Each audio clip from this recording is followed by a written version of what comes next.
Selamat malam Bang Karni dan para pemirsa sekalian. Jadi berkaitan dengan reformasi Polri ini, eee, bagi saya reformasi ini kan dalam baris berbaris juga ada, merubah posisi kan itu merubah formasi.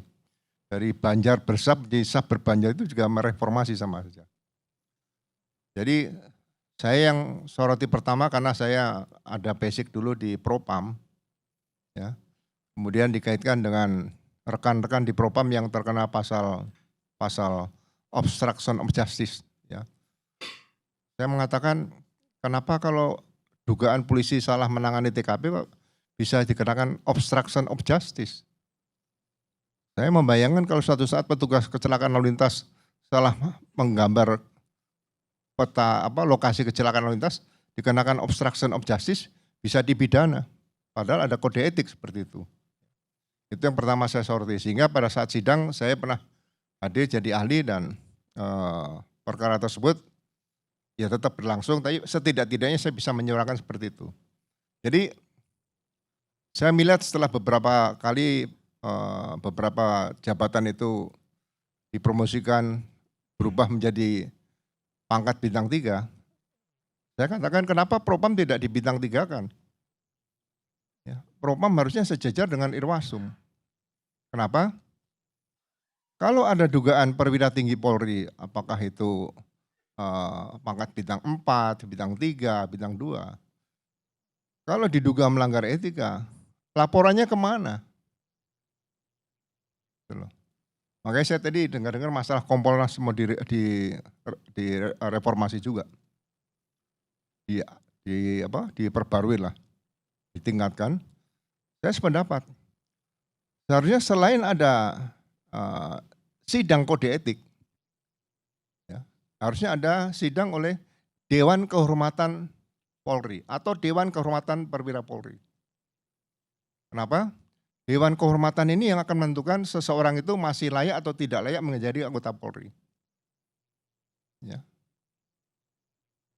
Kenapa Propam harus bintang 3? Di sini Propam bermain. Kalau misalnya dugaan ada perwira tinggi Polri, tidak perlu melalui kode etik diperiksa oleh Propam seperti biasa, di berita acara nggak perlu. Cukup ditemukan unsur-unsurnya, Propam berperan seperti jaksa penuntut umum. Kemudian dibentuk komisi atau Dewan Kehormatan tadi. Ya, Dewan Kehormatan ini ad hoc. Ada Kadif Propam di situ bintang 3, kemudian mungkin ada Irwasum, yang lain ada ahli-ahli pakar dihadirkan, misalnya ada Pak Rocky Gerung, bisa juga. Kemudian ahli psikologi, ya. Nah ini yang menentukan seseorang itu masih layak atau tidak layak sebagai anggota Polri. Ya. Kenapa? Ini dulu pernah saya pelajari waktu saya masih Kabarkam dan Kalemdik, kita studi ke Amerika.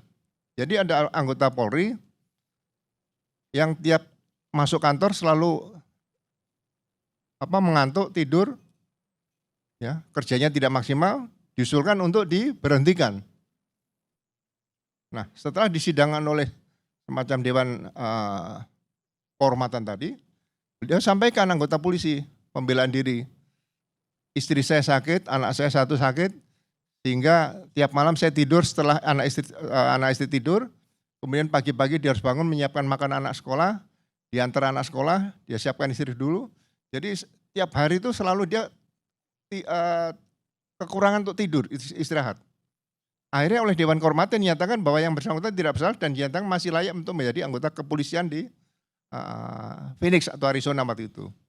Ya. Jadi Propam ini memang menurut saya kenapa harus di bintang 3 seperti itu ceritanya, supaya ada peran sentral Propam untuk di bidang pengawasan yang kuat. Ya. Bila perlu Wasidik Bareskrim itu pindahkan ke Propam.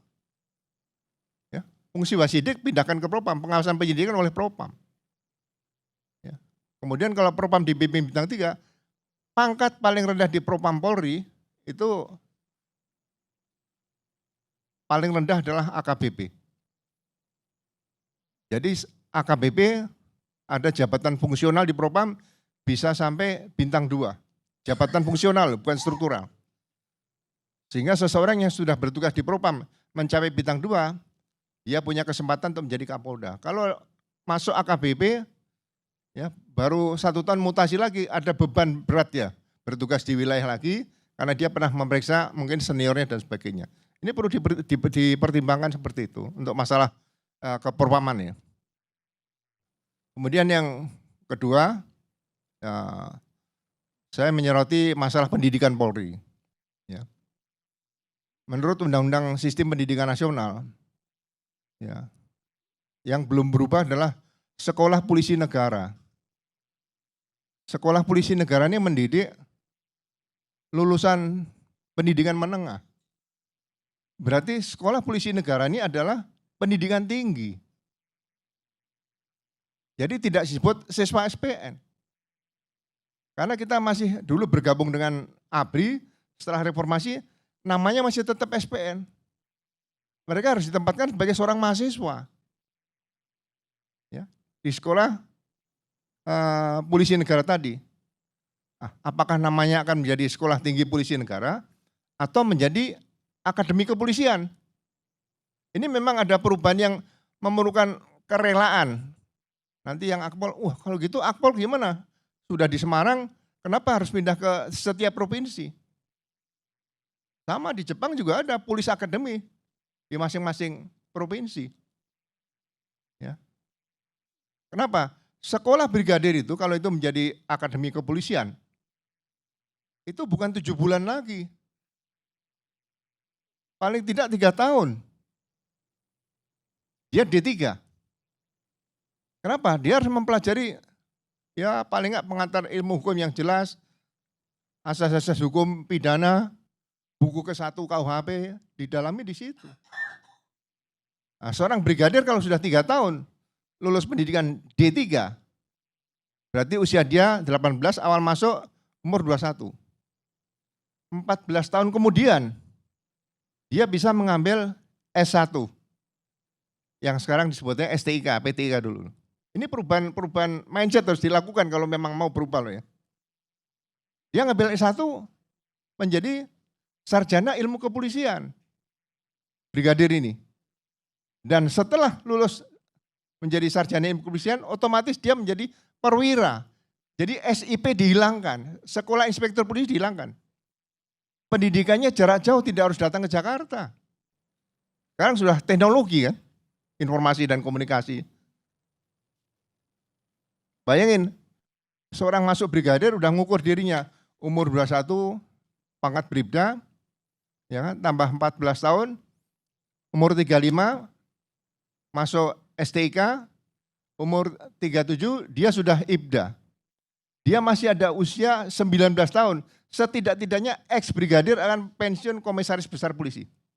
Tidak ada yang pensiun kompol, tidak ada yang pensiun AKW kecuali dia kena masalah. Saya pernah kunjungan ke Seram, saya tanya seorang brigadir, Anda brigadirnya pangkatnya udah banyak, kenapa enggak ikut SIP? Siap jenderal, mahal biayanya kalau kami SIP. Dari Seram dia keluarkan biaya, di pendidikan keluarkan biaya.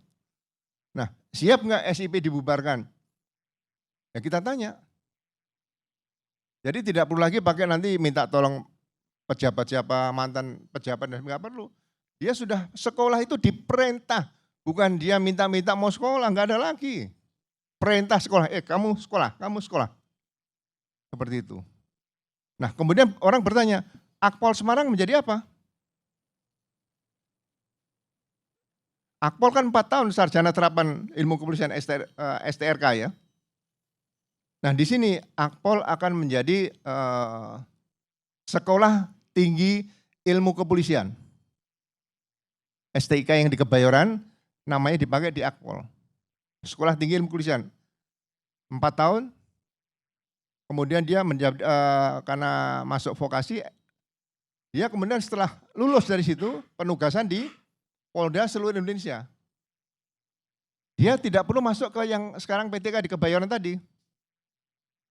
Cukup kuliah di perguruan tinggi, ambil ilmu hukum, ekonomi, sosial politik, mungkin ditambah komunikasi. Ya, bisa di Ubara, bisa di UNER.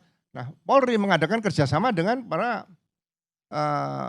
rektor perguruan tinggi se-Indonesia.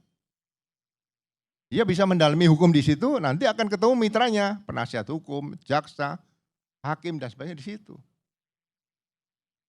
Ya. Nah kemudian tanya, STIK yang sekarang itu menjadi apa? Itu menjadi Universitas Kepolisian. Jadi STIK nanti yang bertanggung jawab tentang program-program pendidikan mulai dari yang brigadir tadi, Akademi Kepolisian di tiap provinsi tadi. Sehingga seorang anggota polisi itu kadang-kadang kaget, loh waktunya saya sekolah. Ya sekolah, sambil bertugas, sambil sekolah. Ya. Sama dengan nanti SES, PIMA, SES PIMEN, SES PIMPI, itu pakai pendidikan jarak jauh saja. Jadi sambil dia menjabat misalnya Direktur Reserse Kriminal Umum atau Direktur Sabara, dia bisa sambil sekolah jarak jauh. Jadi lulus pendidikan tidak ada lagi nanti jabatannya anjak, analis kebijakan. Jabatan sekarang yang menjadi penyakit yang ditakutkan itu setelah pendidikan nggak dapat ngisi jabatan jadi analis kebijakan. Nah ini kalau mau berubah, karena ini dulu pernah saya bicarakan waktu saya kepala lembaga pendidikan, saya bicarakan di Akademi Kepolisian tahun 2012. Kemudian saya paparkan di depan mantan Kapolri almarhum Pak Jenderal Awaludin Jamin, dan beliau menerima. Kalau kita dulu paparan di depan Pak Awaludin Jamin, kalau nggak cocok, langsung didamprat beliau, sontolo ya kamu. Nah, gitu. Saya nggak didamprat.